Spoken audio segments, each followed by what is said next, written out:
کہ ہم اس مسئلے کو حل کرائیں گے. اس کے لیے کافی کام کرتے اور دیکھیں کہ ہر طرح کے ممالک اس کے اندر شامل تھے. یہ نہیں تھا کہ ایک بلاک کا کوئی لیفٹ کا ہو کہ رائٹ کا ہو کہ لبرل ہو کہ کنزرویٹو ہو, وہ سارے جو تھے اس معاملے میں قبلہ اول ہونے کی وجہ سے اور جو مسلمانوں کے جو سینٹیمنٹس ہیں, ظاہر ہے کہ گورنمنٹس اپنے پبلک کے سینٹیمنٹس کو ہی ریپرزینٹ کرتی ہے نا, اس کو ریپرزینٹ کرتے ہوئے تمام ممالک جو تھے اس میں یکسو تھے کہ جی یہ مسئلہ ایسا ہے جس کو ٹاپ پہ رکھا گیا تھا. ہم چاہتے ہیں کہ کشمیر کا مسئلہ بھی اس لیول تک پہنچے, لیکن وہ نہیں تھا. اس کی وجہ یہ تھی کہ وہ قبلہ اول ہونے کی وجہ سے, اور دوسری عرب نیشنز جو تھیں ساری, عرب لیگ آلموسٹ ساری کی ساری 2-3 نیشنز کو چھوڑ کے وہ ساری اس کے اوپر تھیں, اور OIC کے اندر جو اس کے اندر مفاہمت تھی اس معاملے میں, کوئی مسئلہ نہیں تھا. لیکن ہم نے دیکھا کہ پچھلے دور میں 2 جو مین واقعات ہوئے, ایک تو ان کی جو وہ ہیں پڑوسی ممالک ہیں 2, مصر کے ساتھ ان کا معاہدہ ہوا جب انہوں نے کیمپ ڈیوڈ اکارڈ کیا, اور اس کے بعد پھر مصر نے ان کے ساتھ تعلقات وہ کر لیے, کیونکہ اس سے پہلے 73 کی جنگ میں مصر نے کچھ علاقہ سینائی کا اپنا واپس بھی لے لیا تھا. تو وہ ایک اسٹرانگ, جب آپ نیگوشیٹ کسی سے کرتے ہیں, یہ ایک بڑی اہم سیئنگ ہے کہ you negotiate from the position of strength. کوئی طاقت آپ کے پاس ہے تو پھر تو آپ کریں, اگر نہیں ہے تو آپ کیا, آپ بیٹھے ہوئے, آپ بھی بیٹھے رہیے. یعنی اس جنگ میں مصر نے اپنا کچھ حصہ لے لیا تھا. جی اس نے اچھی کامیابی حاصل کی تھی مصر کی جنگ میں, اور مصر کی افواج تھی اس میں, اور اخوان المسلمین کا اس کے اندر بڑا اچھا اہم کردار تھا کہ انہوں نے بھی ان کی سپورٹ کی تھی, اور اس کو سراہا بھی گیا تھا. اور پریزیڈنٹ سادات جو ہیں اسی وجہ سے تھوڑا سا سافٹ ہو گئے تھے ان کے ساتھ کہ یہ اس جنگ میں انہوں نے ساتھ دیا تھا, اور انہوں نے اسرائیل کو ایک سرپرائز ملا تھا کہ کسی کنٹری نے 67 کے بعد ابھی تک اتنا چیلنج کو نہیں کیا کہ وہ نہر سوئز کو کراس کر کے انہوں نے سینائی کا ایک بہت بڑا ایریا فتح کر لیا تھا. پھر امریکن ہیلپ سے, ان کی ریڈارز کی مدد سے انہوں نے تھوڑا سا کچھ واپس لیا تھا, اور مصر پہ پریشر ڈالا تھا, لیکن وہ ایک اسٹرانگ پوزیشن تھی مصر کی. پھر اس کے بعد ہم نے دیکھا کہ غالباً 94 میں جارڈن کے ساتھ ان کا ہو گیا, تو جارڈن نے بھی ان کو ایکسیپٹ کر لیا, کچھ علاقوں کے اوپر ان کی وہ ہوئی تھی. لیکن یہ جو سارے معاہدے ہوئے اس پہ اسرائیل جو ہے وہ قائم نہیں رہا. مثلا 2 اسٹیٹ والی جو بات تھی, یا ویسٹ بینک والی جو بات تھی, اس کو ابھی وہ انیکس کرنے کے چکر میں آ گئے تھے. جارڈن سے جو معاہدہ ہوا تھا اس پہ وہ تھا, لیکن اس کو وہ فلفل نہیں کرتے. تو ایک بات تو یہ کہ ان کا جو ہسٹری ہے وہ ڈپلومیٹک موومنٹ کے اندر اور اس طرح کے معاہدوں کے اندر وہ اچھی کوئی نہیں رہی ہے. دوسری بات, اسرائیل وعدہ خلافی کرتا رہا. جی, اسرائیل نے وہ کچھ نہیں کیا جس کا انہوں نے وعدہ کیا تھا. یعنی جن بنیادوں پر ان سے ایکسیپٹنس کا انہوں نے ووٹ لیا, ان شرائط کو بعد میں اسرائیل نے پورا بھی نہیں کیا. بالکل نہیں کیا, بلکہ کیا ممالک پیچھے ہٹے؟ پھر انہوں نے کہا بھائی تم نہیں کرو تو ہم بھی تمہیں نہیں مانتے. نہیں, وہ پیچھے تو نہیں ہٹے, البتہ اسرائیل آگے بڑھتا چلا گیا. وہ جو علاقے تھے جس پہ کوئی وہ ڈسپیوٹ نہیں تھا, اس پہ بھی اب وہ تو کہتے ہیں ویسٹ بینک کو بھی ہم اپنے ساتھ انیکس کر رہے ہیں. پچھلے دنوں تو یہ خبر تھی. اچھا, اب یہ UAE سے معاہدے کے نتیجے میں انہوں نے کہا کہ ہم اس کو پوسٹ پون کر رہے ہیں بیکاز آف دس, اس معاہدے کی وجہ سے. پوسٹ پون کر رہے ہیں, پوسٹ پون کر رہے ہیں, اس کا مطلب ہے بعد میں پھر کریں گے. ہاں, یہ ان کا انداز ہے کہ آہستہ آہستہ چیزوں کو ہٹی آتے جاتے ہیں اور وہ کرتے چلتے ہیں. دوسری جو اہم بات ہے, جیسے میں نے کہا کہ افسوس تو ظاہر ہوا کہ زیادہ بہتر بات یہ ہوتی ہے کہ ایک ہم حالانکہ اسٹیٹس بن گئے ہیں الگ الگ, لیکن اس کے باوجود کسی مسئلے پہ اگر ہم ایک ہو کے کوئی فیصلہ کر پائیں تو وہ زیادہ بہتر پوزیشن ہوتی ہے. پہلے OIC یہی کام ہوتا تھا, OIC کے تحت, اور جیسے میں نے کہا بہت مفاہمت رہی, لیکن اس دفعہ ایسا کچھ ہوا تو جس پہ ہمیں افسوس ضرور ہے. اب ہمیں یہ دیکھنا ہے کہ یہ کیوں ہوتا ہے, ایسا کیوں ہوا. چلے مصر نے اور جارڈن جو تھے وہ ان کے پڑوسی تھے, ان کے کچھ مسائل تھے, بالکل ورنریبل تھے, اسرائیل کے سامنے بیٹھے ہوئے تھے, ان کے کچھ بڑے مسائل تھے, لیکن وہ بھی غلط تھا, اس کے اوپر بھی خاصا لوگوں نے وہ کیا. اب جو کنٹریز دنیا کے اندر موجود ہیں وہ کس وجہ سے اسرائیل سے تعلق کرنا چاہتی ہیں؟ 2 وجوہات ہیں, مینلی 2 وجوہات ہیں. ایک تو وہ جس کی طرف آپ نے کہا کہ جو سرمایہ کے اوپر ان کی وہ طاقت ہے یا غلبہ ہے, دنیا میں جو غلبہ ہے, اس سے فائدہ اٹھانا چاہتے ہیں. اس سے فائدہ اٹھانے کا مطلب ہے کہ ان کی بزنس, ان کی اکانومی جو ہے اس کے اندر زیادہ رولنگ آ جائے, پیسہ آ جائے اور انویسٹمنٹ. یعنی وہ کیا اسرائیل سے پیسہ لیں گے؟ اسرائیل سے تو نہیں لیں گے, لیکن اسرائیل کے ساتھ نارمل تعلقات کرنے کی وجہ سے امریکہ سے ان کے بہتر آلریڈی بہتر ہیں بہت ملتا تو سارا ادھار ہی ہے, ملتا ادھار ہے. بہرحال آخر میں تو نقصان ہی ہوتا ہے. جیسے میں نے کہا کہ آپ معاہدہ بھی کر لیں پھر بھی ڈپلومیٹک ریلیشن تو کوئی چیز نہیں. آپ نے معاہدہ کر لیا ان کے ساتھ کہ اتنے, اس کے باوجود اس پہ وہ پورے نہیں ہو سکتے. ابھی تک کی ہسٹری ان کی وعدہ خلافی کی. تو میں آپ سے یہ شروع میں نے یہ بات کی تھی کہ جو سرمایہ کے حساب سے جو ان کا ایک ہولڈ تھا دنیا کے اوپر سمجھیں 50 60 70s میں, وہ اب نہیں ہے.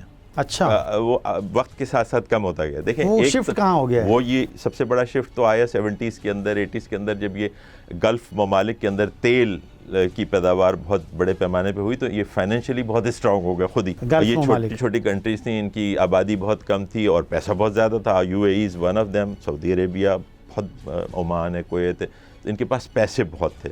اور تو وہ جو سرمایہ تھا وہ اب صرف جوئش کے پاس اویلیبل نہیں تھا, یہ کیا آگے. اب ایک تیسری بڑی طاقت جو سب سے آئی ہے جس نے دنیا میں اپنا وہ قائم کیا وہ ہے چائنا. اور China is investing everywhere. Africa کے اندر آپ جا کے دیکھ لیں کون سا ملک ہے جہاں پہ چائنیز وہاں پہ کام نہیں کر رہے, انویسٹمنٹ نہیں کر رہے.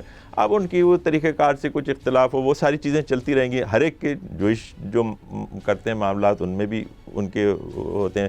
تو آپ کو اپنا مفاد دیکھنا ہے, اس کے انداز میں آگے چلنا ہے. تو ایسے نہیں ہے کہ بہت ہی مجبوری تھی اور اتنا غریب ملک تھا UAE جس کے پاس کھانے کو بھی پیسے نہیں تھے اور اس کو پیسے چاہیے تھے, اور یہ پیسے والا معاملہ نہیں ہے. پیسے تو ان کے پاس اپنے اور ہیں, اور دیر آر ادر ریسورسز. دوسری چیز یہ ہے کہ جی اسرائیل کی ٹیکنالوجی, کہتے ہیں جی ٹیکنالوجی سے ان کی ہم فائدہ اٹھائیں گے, اور ٹیکنالوجی میں انہوں نے اچھی کچھ پیش رفت کی ہے. ظاہر ہے کہ ان کے جو ان کے انسٹیٹیوشنز ہیں انہوں نے بھی اس پہ کام کی, اور ظاہر ہے یورپ اور امریکہ سے ان کو پوری سپورٹ ملتی ہے اور ہر طریقے سے سپورٹ ملتی ہے, وہاں پہ بھی کام کرتے ہیں. تو اس وجہ سے وہ کافی چیزوں میں انہوں نے اچھا کر لیا, ڈیفنس میں اور دیگر چیزوں میں. اب اس کی UAE کی جیسی کنٹری کو میرا نہیں خیال کہ ایسی کوئی بہت زیادہ ضرورت ہے. اس کی وجہ یہ کہ they have very good relations with the west. ان کے اپنے ریلیشنز ہیں, امریکہ کے ساتھ ہیں, یورپین کنٹریز کے ساتھ ہیں. ایون اب تو دوسرے جو ایک زمانے میں کمیونسٹ بلاک جو ہوا کرتا تھا رشیا سے اور چائنا سے نہیں ہوتی تھی, اب تو وہ ریلیشنز بھی اسٹیبلش ہو چکے ہیں, ان کے ساتھ بھی وہ بزنس کر رہے ہیں. ایک یہ تو دونوں معاملات میں. اچھا, بزنس میں ایک یہ ہوتا ہے کہ یا تو آپ کے پاس سرمایہ کی کمی ہو یا آپ کو کوئی ایسی مارکیٹ چاہیے ہو اپنے پروڈکٹس کو بیچنے کے لیے. تو اسرائیل تو کوئی مارکیٹ نہیں ہے, وہ تو بہت تھوڑے سے لوگ ہیں. ہاں, ہندوستان کا معاملہ دوسرا ہے, وہاں لوگ کہتے ہیں کہ جو ہم اپنا پروڈکٹ بیچیں گے اس لیے وہ ایک اچھی مارکیٹ ہے, لیکن اسرائیل کا معاملہ تو یہ نہیں تھا. تو اس بات کو سمجھنے کے لیے اب کیا وہ فورسز تھیں جنہوں نے اس کے اوپر کام کیا کہ ان کو یہ ڈیسیشن لینا پڑا. اور پھر وہ آج ان کے فارن منسٹر نے بھی یہ کہا کہ ہم نے اپنے طور پہ ڈیسیجن لیا, ہم نے سعودی عربیہ سے بھی ڈسکس نہیں کیا جو کہ بہت کلوزڈ الائی ہیں ان کے گلف کنٹریز کا ایک کاؤنسل ہے, ان سے کوئی بات نہیں کی, انہوں نے اپنے طور پہ ایک ڈیسیجن لے لیا. ویسے تو ظاہر ہے کہ کنٹریز لے سکتی ہیں اپنا ڈیسیجن, لیکن یہ بہتر ہوتا کہ یہ ایک کنسلٹیشن کے ساتھ. ایون اب آپ ترکی کا معاملہ دیکھ لیں. ترکی کا معاملہ یہ ہے کہ ترکی نے تو شروع میں ہی اسرائیل کو ریکگنائز کر لیا. تو اس زمانے میں مصطفیٰ کمال اور ان کے لوگ تھے جو کہ ترکی کے اوپر حکومت کرتے تھے, تو انہوں نے اسرائیل کو ریکگنائز کر لیا تھا. اور بہت سی چیزیں تو یہ بھی بتاتی ہیں کہ ان کے بہت سارے یہ جو ینگ ٹرکس کی جو پوری موومنٹ تھی اس میں یہودیوں کا بڑا کردار تھا. اور رونما کے نام سے ایک وہاں سیکٹ ہے جو شروع ہوا تھا, ایسے ایک یہودی نے اسے شروع کیا تھا 1625 ایسے کچھ تھا. تو وہاں پہ اس نے آپ کو یہودیوں کا مسایہ بتایا. جب اس کے اوپر پریشر پڑا گورنمنٹ کا تو وہ اس نے اپنے آپ کو بتایا کہ ہم مسلمان ہو گئے, حالانکہ وہ دراصل مسلمان نہیں ہوئے تھے. آن دا فیس آف اٹ انہوں نے کہا کہ جی اس پروٹیکشن کے لیے ضروری ہے. پھر ان کو پروٹیکشن مل گئی, ان کے جو جگہیں ہوتی تھیں اس پہ گورنمنٹ کوئی وہ نہیں کرتی تھی, وہ اپنے معاملات کرتے رہے. اور وہ یہ ینگ ٹرکس موومنٹ کو بہت انہوں نے سپورٹ کیا. ترکی کے اندر جو خلافت کا جو وہ خاتمہ ہوا اور جو کچھ وہاں پہ ہوا اس میں ان کا اچھا کردار ہے. تو اس کو بہرحال انہوں نے ریکگنائز کر لیا اور وہ ریکگنیشن چلتا رہا.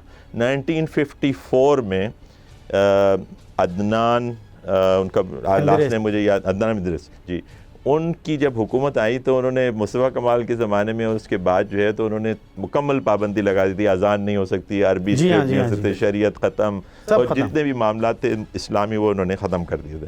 دوسرے انہوں نے یہ کہا تھا کہ ترکوں کے علاوہ ہمیں کسی سے انٹرسٹ نہیں ہے. عرب ہیں اگر پہلے رہتے تھے عثمانی امپائر میں, ہمیں نہیں چاہیے وہ ایریا, الگ کر دیں. کرد ہیں ان کو الگ کر دیں, صرف ہمیں ترک چاہیے. ان کا ترک نیشنلزم کے اوپر سارا کچھ زور تھا. اس زمانے میں سید نورسی جو ایک ہوتے تھے جی انہوں نے حالانکہ وہ سید نورسی جو تھے حالانکہ وہ سلطان عبدالحمید کے بھی خلاف تھے، کیونکہ اس میں جو ظاہر ہے کہ جو بادشاہت کے جو معاملات ہیں وہ اسلام کے مطابق تو نہیں تھے سارے، تو وہ اس کے خلاف تھے. لیکن جب یہ ینگ ٹرکس موومنٹ ہوئی تو انہوں نے ان کے خلاف کام کیا اور ان کو بڑا خطرہ تھا. ہاں بڑا خطرہ تھا اس سے، کیونکہ یہی چیز ہوتی ہے کہ جب آپ کے آپس کے معاملات، جیسے پاکستان ہے اس میں ہمارے آپس کے معاملات ہیں وہ ہوتے رہے، لیکن کوئی بڑی بات ہوتی ہے تو ہم اکٹھے ہو جاتے ہیں. اسی طرح یہ ایک بہت بڑا معاملہ تھا جس پہ اکٹھے ہو کے کرنی چاہیے تھی. اب ترکی کی ہم بات کر رہے تھے کہ 54 کے اندر پھر فوج نے ان کا تختہ الٹ کے اور ان کے جو 3 ٹاپ کے لوگ تھے ان کو پھانسی دے دی، وہ ختم ہو گیا. اس کے بعد یہ سلسلہ چلتا رہا، پھر نجم الدین اربکان 90s میں آئے، کتنی اسٹرگل ہوئی، فوج نے کتنی دفعہ اس کو ختم کرنے کی کوشش کی، پھر اردوغان اس دور میں میئر بنائے گئے، پھر یہ اب یہاں تک پہنچے. لیکن ترکی کے کانسٹیٹیوشن میں جو کہ مصطفیٰ کمال کے زمانے کا بنا ہوا ہے، اگر کوئی تبدیلی کرنی ہے ایک مناسب طریقے سے، اس کے لیے ان کو 75% میجورٹی چاہیے. بالکل ٹھیک ہے، 75% میجورٹی لینے کے لیے ابھی تک وہ مقام نہیں آیا. آہستہ آہستہ بڑھتے رہے، کوئی آگے پیچھے ہوتی رہی ہیں چیزیں. 75% نہیں ہوا تو کانسٹیٹیوشن کو چینج نہیں کر سکتے. میجر چینجز پالیسیز کے اندر وہ نہیں لا سکتے. تو ابھی یہ سچویشن اس کی، لیکن اس طرف پیش قدمی جاری ہے. اب ایسے میں انہوں نے جب ان کے فلوٹیلا پہ جب وہ بھیج رہے تھے بھیج رہے تھے تو اس کے اوپر انہوں نے اٹیک کیا تھا، جس میں بہت جانیں بھی ضائع ہوئی تھی. اس کے بعد ٹینشن شروع. ترکی نے اپنے تعلقات 4 سال تک منقطع رہے تعلقات اسرائیل سے. اس سب کے باوجود کہ ہم کانسٹیٹیوشن وہ چینج نہیں کر سکتے، لیکن انہوں نے ایک اسٹیپ لیا. اور 4 سال کے بعد جب بحال کیے انہوں نے تعلقات وجوہات کی بنا پہ، تو اس میں انہوں نے کچھ شرائط رکھی تھیں، جس میں ایک شرط یہ بھی تھی کہ وہ جو لوگ مرے ان کو شاید $20 ملین اسرائیل نے ادا کیے تھے. اچھا. اس کے علاوہ انہوں نے ایکسیس مانگی تھی، اور وہ کہتے ہیں کہ انہوں نے فلسطینی جو اتھارٹی تھی اور یا حماس یا دیگر ان لوگوں سے مل کے ایک طے کیا تھا کہ اگر ہم ایسا کریں گے تو ہمیں ایکسیس ملے گی. کیونکہ خاص طور پہ ان کی ڈاکٹر مورسی کی حکومت ختم ہونے کے بعد ایجپٹ سے جو غزہ کا راستہ تھا جو نا وہ بند ہو گیا تھا. وہ بند ہونے کی وجہ سے اب ان کو کسی اور جگہ سے کچھ تو ایڈ پہنچی تھی، کھانے پینے کے مسائل ہو گئے تھے. تو یہ ایک میوچلی ایگریڈ اسٹانس تھا ٹرکی کا فلسطینی اتھارٹی سے کہ آپ بحال کر. یہ تو ترکی کے وزیر حکومت کا اسٹانس تھا نا کہ ہمیں اپنی چیز منوانی ہے. اس سب کے باوجود ایک بات سوچنے کی جو ہے نا وہ یہ ہے کہ ہم نے شروع میں بات کی تھی ایک ہمارے نیشنل ایجنڈا ہوتا ہے، کوئی ایک ہمارا بین الاقوامی امت کا ایجنڈا ہوتا ہے. تو ہم نیشنل جو دباؤ ہوتا ہے، جو ضروریات ہوتی ہیں، ہم نے اس کیس میں تو دیکھا کہ ایسا کوئی نظر نہیں آ رہا. اپیرنٹلی کوئی اور دباؤ ہو تو ہم وہ کہہ نہیں سکتے. تو ان کو ہم نے جھیلنا ہوتا ہے، ان کو سسٹین کرنا ہوتا ہے. یہی ڈپلومیسی کا کام ہوتا ہے کہ اس کو لے کے چلیں، بجائے اس کے کہ فوراً ہی اپنا سر جھکا دیں اور کہیں کہ جی نہیں ہمیں کسی کے الیکشن جتانے کے لیے ہمیں یہ کام کرنا ہے. تو یہ لیکن اس کے باوجود جیسے میں کہہ رہا تھا کہ جیسے مصر کا معاملہ تھا، جب مصر علیحدہ ہوا، جب مصر نے یہ معاہدہ کیا تو اسے OIC سے نکال دیا گیا. یہی سب ہم سب ممالک نے کہا کہ نہیں مصر کو نکال دیا جائے. اگر جو ہے قبول کیا تو ہم اسے نکال دیتے ہیں. وہ کئی سال تک وہ الگ رہا. پھر اس میں پاکستان کا اہم رول ہے کہ پاکستان نے اس کے لیے کوشش کی. جنرل ضیاء الحق صاحب نے، جنرل ضیاء الحق اس وقت صدر تھے، انہوں نے اس کو واپس لانے کے لیے خاصا کردار ادا کیا تھا کہ مصر، یعنی اس وقت OIC نے ریئیکشن دیا مصر کے قبول کر لینے پر، جی ہاں نکال دیا. تو اب کیا OIC؟ اب OIC انفارچونیٹلی ہونا تو یہ چاہیے تھا کہ اس زمانے میں تو کیونکہ بائی پولر ورلڈ تھی نا، کچھ کنٹریز رشیا کے ساتھ تھی، کچھ امریکہ کے ساتھ. اب وہ بائی پولر ختم ہو گئی ہے تو اب تو اتنا مسئلہ نہیں ہونا چاہیے. لیکن شاید کوئی ایسی چیزیں ہیں کہ OIC میں اس پر بڑی ڈیبیٹ ہو. نہیں، OIC کے اندر ڈیبیٹ تو ہوگی، یقیناً اتنا بڑا مسئلہ ہے، اس پہ ڈیبیٹ تو ہوگی. لیکن میرا ذاتی خیال یہ ہے کہ چاہے کوئی بھی ایسے معاملات آ جائیں، اس میں امت کے کسی فیکشن کو علیحدہ نہیں کرنا چاہیے اور ان سے تعلقات توڑنے اور ایسی باتیں لوگ آپ دیکھ رہے ہیں سوشل میڈیا پہ چل گئی ہیں کہ جی ان سے قطع تعلق کر لینا چاہیے. اور یہ ایک غلط بات ہے. تعلقات، ڈائلاگ ہمیشہ جاری رہنے چاہیے. اور یہ مسلم کنٹریز ہیں، ساری مسلم کنٹریز ہیں، کوئی غلط فیصلے کرتی ہے کچھ بعض اوقات، تو اس کا مطلب یہ نہیں کہ اس کو امت سے ہی کاٹ دیا جائے. کیونکہ اگر آپ کاٹتے رہیں گے تو پھر دشمن کے کیمپ میں جاتے ہیں، دشمن کے کیمپ میں جاتے رہیں گے. اور دوسری یہ کہ ایک اچھی روایت نہیں ہے. اسی طرح جیسے ہم نے ایجپٹ کے لیے کہا، اس معاملے میں بھی ہمیں احتیاط سے کام لینی چاہیے اور دیکھنا چاہیے کہ ان کے وہ دوسری یہ کہ دیکھیں کچھ بھی ہو وہاں پہ بادشاہت ہے. بادشاہت کا مطلب یہ ہوتا ہے کہ سمعنا و اطعنا، انہوں نے کہا اور آپ کو عمل کرنا ہے. یہ کوئی ایسا پولیٹیکل پروسیس نہیں ہے، کوئی ایسی چیزیں نہیں ہیں جیسے ہمارے جیسے ملک ہے نا کہ وہاں پہ حکمران کوئی ایسا اسٹیپ لیتے ہوئے 100 بار بہت سوچے گا کہ چاہے کچھ بھی ہو، چاہے ہمارے وہاں جس طرح کے بھی الیکشن ہوتے ہوں جو بھی ہو، لیکن ایک کچھ ہے تو صحیح کہ عوام کی بات سنی جاتی ہے. 3 دفعہ آپ نے مارشل لاز کے خلاف جد و جہد کر کے اسے ہٹا دیا ہے. یہ اس ملک کی بہت بڑی کامیابی ہے اس قوم کی کہ 3 دفعہ ہمارے پاس ایسا ہوا اور ہم نے جو ہے تحریک چلائی. ویسا کچھ عرصے چلتے رہے، ایسا نہیں ہے کہ وہ 40 سال 50 سال ایک ہی خاندان چلا جا رہا ہے اور ایک ہی حافظ الاسد ہیں تو 40 سال اور قذافی ہیں تو 50. یہ ہمارے پاس نہیں ہوا. عرب دنیا میں یہ بہت ہوتا رہا. اس حساب سے ایک تو یہ کہ ہمارا جو ویسے ہی ریلیشن ہے برادرانہ وہ تو رہنا ہی چاہیے، اور دوسرے حکومتی اس کے اوپر بھی کوشش کرنی چاہیے کہ بات کر کے چیزیں سمجھائی جائیں. ابھی بھی انہوں نے خیر ایکسیپٹ تو نہیں کیا ہے، ابھی یہ کہا ہے کہ اس کے اوپر ملیں گے، اس پہ بات کریں گے. ہو سکتا ہے کہ کوئی ایسی چیز نکل آئے کہ جس میں ایک ایسا کمپرومائز سولوشن، یعنی بنیادی طور پر ابھی بات ہونی ہے. یعنی جی نہیں ابھی کوئی ایمبیسیڈر اسٹیبلش نہیں ہوئی ہیں، ابھی کوئی ایمبیسیڈرز نہیں، کوئی تعلقات بحال نہیں ہوئے، لیکن اس سلسلے میں انہوں نے ملنا ہے اور وہ تھوڑی سی لچک سے دکھائی ہے. ہاں بس وہ اس میں جلدی پیش رفت اس لیے دکھانا چاہ رہے ہیں کہ نومبر سے پہلے وہ الیکشن ہو جائے. اس میں امریکہ کی بھی دلچسپی ہے سب سے زیادہ. جی بالکل ہے. اور یو اے ای کیوں مجبور ہو رہا ہے یہ ابھی تک کوئی منظرنامہ نہیں ہے. وہ معاشی طور پر مضبوط ہے یو اے ای اور سیاسی طور پر کوئی ایشو نہیں ہے، کوئی بارڈر نہیں ہے. ایک جو بات ہوئی ہے وہ یہ ہے کہ یو اے ای نے تھوڑا سا اپنے آپ کو اسٹریچ کیا ہے بہت زیادہ اپنی باؤنڈری سے باہر. مثال کے طور پہ آپ دیکھیں یمن کی وار کے اندر بہت ایکٹیو ہو گیا، وہ ویری ایکٹیو رول. سعودی عربی سے زیادہ ایکٹیو رول ہونے لگا. بجے ایک مقام پہ تو ایسا آ گیا کہ سعودی اور جو یو اے کی فورسز ہیں ان کے اندر آپس میں معاملات خراب ہو گئے تھے، کیونکہ ایک فیکشن کو وہ سپورٹ کر رہے تھے، ایک فیکشن کو یمن کے اندر. تو یہ یو اے ای نے وہاں پہ ایک اپنا وہ رول پلے کیا، ایگریسو رول پلے کیا. دوسری بات انہوں نے لیبیا کے اندر ایگریسو رول کیا ایجپٹ کے ساتھ مل کے. یہ اتنی آسان بات نہیں ہے کہ انہوں نے اپنے طور پہ یہ فیصلہ کر لیا. دیر از سم تھنگ ایلس. اصل میں یہ جو تیل کی جو قیمتیں گری ہیں اس کا تعلق ذخائر سے کم ہے، بلکہ جو پالیسیز ہیں گورنمنٹ کی. اوپیک کا جو رول ہے جس نے اس پرائس کو اسٹیبل رکھا ہوا تھا کافی عرصے سے، اس میں کچھ دراڑیں پڑ گئی تھیں اور رشیا اور سعودی عربیہ کے درمیان کوئی اتفاق نہیں ہو سکا تھا اور دونوں نے پروڈیوس کرنا شروع کیا، اپنے لمٹ سے زیادہ کرنا شروع کیا. تو گلٹ ایک طرح سے آ گیا، بہت زیادہ آئل مارکیٹ کے اندر آ گیا. اس سے بہت نقصان، امریکہ کو بھی بہت نقصان ہوا. ان کی جو شیل گیس کی جو انڈسٹری تھی وہ ساری اس سے افیکٹ ہوئی.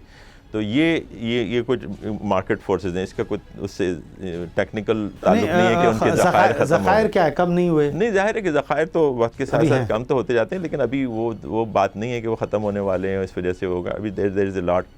تو یہ جو بار بار بیچ میں باتیں آتی ہیں امریکہ سارا تیل لوٹ چکا ہے، کر چکا ہے، تو یہ ضرور ہے کہ دوسری جگہوں پہ اب ذرا بڑے ذخائر ملے ہیں. خصوصاً ساؤتھ امریکہ کے اندر ریسنٹلی کچھ ڈسکوریز ہوئی ہیں بڑی. اسی طرح میڈیٹرینین کے اندر کچھ ڈسکوریز ہوئی ہیں بڑی، جو ترکی جس کے اس کے بعد پھر یہ ترکی والا معاملہ بھی شروع ہوا ہے کہ اس کے اوپر میڈیٹرینین کے اوپر اب کون کنٹرول کرے گا. گریس اور اسرائیل اور ایجپٹ اور ترکی، یہ سارے جو ہیں اس کے اندر مسائل. وہ بھی کچھ مل جل کے اس کو کنسلٹیشن سے بہت سی چیزیں حل ہو جاتی ہیں. یورپ نے بھی اپنے آپ کو ایک رائن ریور ان کا کتنی کنٹریز سے گزرتا ہے، اس کے پانی کے اوپر کبھی ڈسپیوٹ کیوں نہیں ہوتا؟ اس لیے ہوتا ہے کہ انہوں نے معاہدے کر کے اپنے آپ کو، کیونکہ ون ون سچویشن جب ہوگی نا تو یہ سب ہو سکتا ہے. یہ بہت آسان ہے.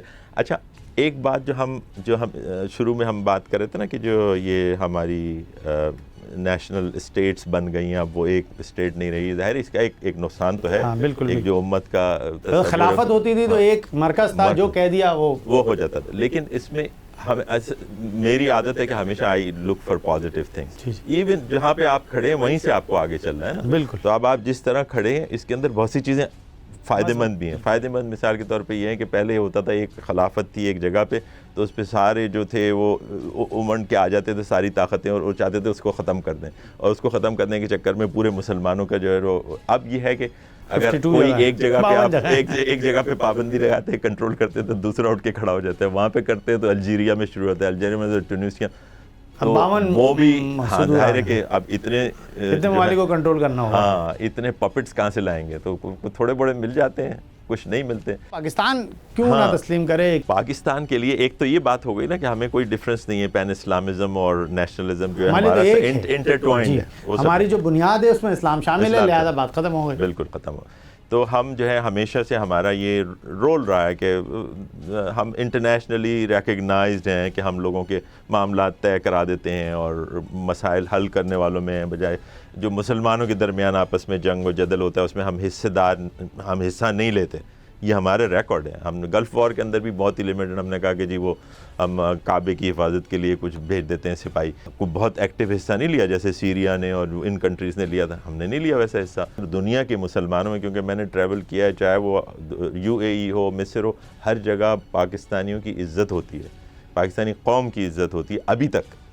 اللہ کا یہ کرم ہے کہ دیکھیے بے نظیر گئیں صدام حسین کے پاس جب یہ وہ بنی، اور انہوں نے کہا کہ آپ کشمیر کے مسئلے پہ ہماری سپورٹ کریں۔ انہوں نے کہا میں نہیں کر سکتا۔ کیوں نہیں کر سکتے؟ اس لیے کہ اگر میں آج تسلیم کروں گا اس کو، کل کو کہیں گے کردوں کا مسئلہ حل کرو، کیونکہ یہ ان کا بھی وہی مسئلہ ہے۔ انہوں نے اپنا انٹرسٹ دیکھا نا، تو اس میں انہوں نے ہمارے ساتھ اس طریقے سے نہیں دیا۔ یہاں پہ آپ کو یہی سوچنا چاہیے کہ آپ تو کوئی کبھی سوچ ہی نہیں سکتے کہ فلسطین کے معاملے میں کوئی ایسا پوزیشن لے جو کہ ویک پوزیشن ہو، کیونکہ آپ کا ویک پوزیشن لینا آپ کی کشمیر کی پوزیشن کو ویک کر دے گا۔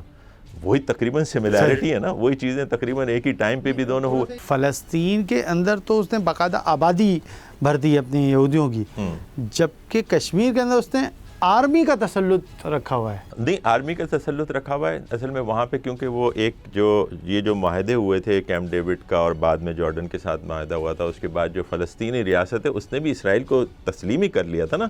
فلسطینی ریاست نے تسلیم کیا تھا کہ بھئی یہ ہماری ریاست ہے، وہ آپ کی ریاست ہے۔ وہ تو ڈویژن کی ایک بات طے ہو چکی تھی، وہ نہیں ہو سکی۔ اسرائیل کی ہارڈ درمی ہے اس کے اندر جو نہیں ہو سکی ابھی تک بات۔ تو وہ یہاں پہ جو سچویشن ہے وہ یہ ہے کہ آرمی تو انہوں نے ڈالی ہوئی ہے، لیکن وہ اب ڈیموگرافیکلی بھی چینج کرنا چاہ رہے ہیں۔ یہ جو 370 اور یہ جو سارے جو لاز لے کے آئے ہیں اب آباد کرنا چاہ رہے ہیں، وہ ایک دوسرے سے سیکھ رہے ہیں، یہ اسرائیل اور انڈیا، اور اس طرح وہ آگے بڑھ رہے ہیں۔ انڈیا جو ہے بہت ذرا پیچھے ہیں، تو وہ ذرا اسرائیل سے سیکھ کے اب آگے بڑھنا چاہ رہے ہیں۔ پاکستان کو تو کوئی چانس نہیں ہے کہ اس قسم کی روش کی طرف سوچے بھی، کہ اسرائیل کے جو کشمیر کا مسئلہ ہے اور جو فلسطین کا مسئلہ ہے وہ 40 سال 50 سال چلتا رہے، لیکن اس کو رہنا چاہیے، الائیو رہنا چاہیے۔ میں نہیں ہوں، میری جنریشن، میرے اس کے بعد کوئی نہ کوئی آئے گا۔ الائیو سے مراد یہ کہ اس کا سولوشن وہی ہونا چاہیے کہ پبلک کی اس کے بیسس کے اوپر ہونا چاہیے۔ وہاں پہ انہوں نے ایک چیز طے کر لی تھی، یہاں پہ جو دونوں یونائٹڈ نیشنز کی ریزولوشنز ہیں نا، یہاں پہ پلیبسٹ کے لیے، وہاں پہ 2 اسٹیٹ سولوشن کے لیے، تو وہ دونوں جو ریزولوشن کے مطابق حل کرنا، یہی ہمارا کہنا ہے۔ اچھا، اسرائیل نے وہاں نہیں مانا، یہاں بھارت نے نہیں مانا۔ بھارت نہیں مان رہا۔ تو یہ آخر جو گریٹر اسرائیل کا بیچ میں ایک ذکر آتا ہے، وہ کیا چیز ہے؟ جیسے کیا اس بات کا ہے کہ وہ اسرائیل اپنی اس جگہ سے پھیل کے بہت بڑا بنانا چاہتا ہے، ایسا بھی ہے کچھ؟ اب دیکھیں ہسٹری کے اندر بہت سی ایسی چیزیں ملتی ہیں جس کو کچھ لوگ ڈینائی بھی کرتے ہیں، کچھ لوگ مانتے بھی ہیں، جیسے ایک جو زائنسٹ پروٹوکول ہے جو ڈیولپ کیا گیا تھا، اس کی بات ہوتی ہے۔ پھر جو پورا جو سلطنت عثمانیہ کا زمانہ تھا، اس کو ویک کرنے کے لیے، جس طریقے سے میں نے شروع میں بھی عرض کیا کہ جس طرح انہوں نے کہا کہ کچھ نام ہے باقاعدہ جو آتے ہیں، ایک الیگزینڈر پاروس کے نام سے ایک صاحب تھے جو جرمنی کے کمیونسٹ پارٹی کے اندر ایک اہم رول تھا ان کا، اور وہ بیلاروس میں پیدا ہوئے تھے، رشین کی ایتھنیسٹی تھی، لیکن وہ آ کے یہاں پہ آباد ہوئے تھے۔ اور یہ وہ شخص ہے جو لینن کا استاد تھا، اور لینن کو رشیا میں بھیجنے والوں میں یہ شامل تھے۔ اس پوری موومنٹ کو جو کمیونزم کی طرف گئی اور جس میں بعد میں کامیابی بھی ان کو ہوئی، اس کے شروع کرنے والوں میں یہ لوگ تھے۔ لیکن یہ جو تھے بیسیکلی ان کا اپنا زائنسٹ ایجنڈا تھا، زائنسٹ ایجنڈے پہ کام کرتے، اسی کے تحت یہ ایک یعنی بہت سے اس کے بارے میں وہ مل جاتے ہیں، شواہد مل جاتے ہیں، اور اتنا ویک یہ کوئی کہانی نہیں ہے اس میں بہت۔ اور پھر وہ وہاں سے ان کے اوپر جو میکسم گور کی ایک بڑا مشہور ناول نگار، اس نے ان کے اوپر الزام لگائے ہے الیگزینڈر پاروس کے اوپر کہ انہوں نے پرجری کی ہے، یا ان کے جو پیسے اس سے کمائے ہیں جو ان کی پراپرٹی تھی جو رائٹنگ میں، تو اس وجہ سے اس کو جرمنی چھوڑنا پڑا۔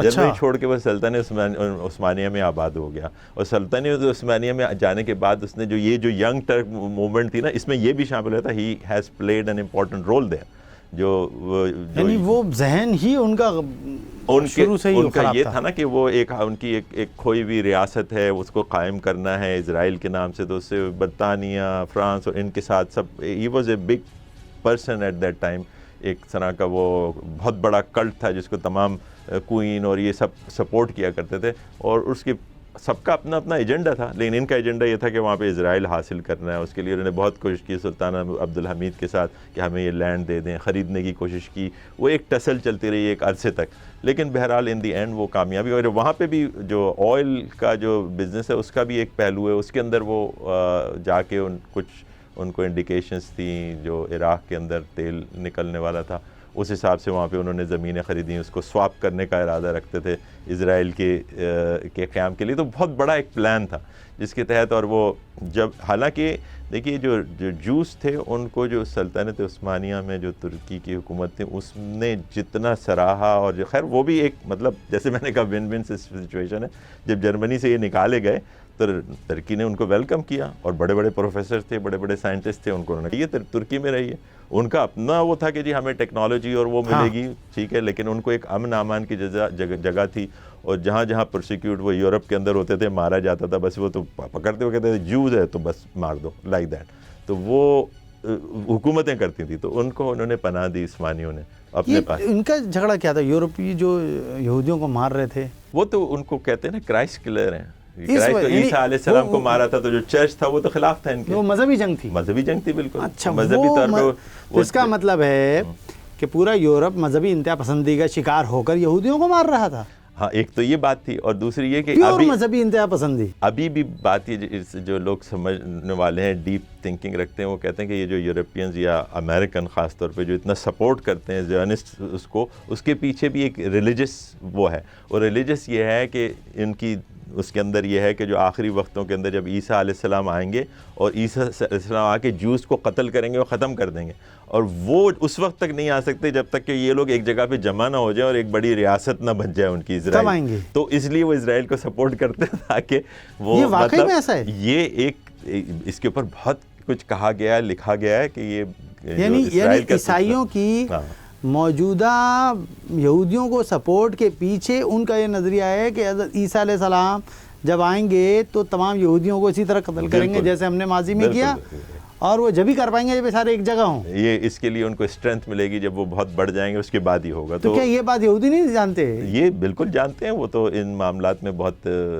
عالم ہیں رکھتے ہیں، لیکن ان کا جو یہ گٹھ جوڑ ہے اسی بنیاد کے اوپر. قرآن کہتا ہے نا کہ یہ جو ہے آپس میں ان کے، کہتے ہیں نا کہ یہ ان کے دل نہیں ملے، آپس میں نہیں مل سکتے. اچھا، ایک چھوٹی چیز آپ کی بات سے آئی، 2 سوال بلکہ ہوئے، میں چاہوں گا ضرور بات کروں.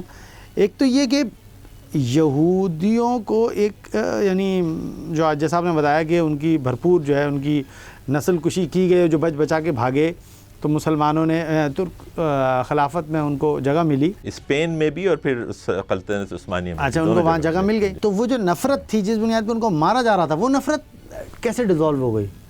یعنی وہ اصل میں پھر جب ورلڈ وار ہو گئی، ورلڈ وار کے اندر جرمنی میں ان پہ ظلم ہوا جو ہٹلر نے اس پہ کیا، اس میں جو ان کے الائیڈ فورسز تھیں انہوں نے اس سے ان کو نجات دلائی ایک طرح سے، جو جرمنی کو شکست ہوئی. تو اس سلسلے میں ایک الائنس بھی بنا، پھر انہوں نے الائیڈ فورسز کی مدد بھی کی.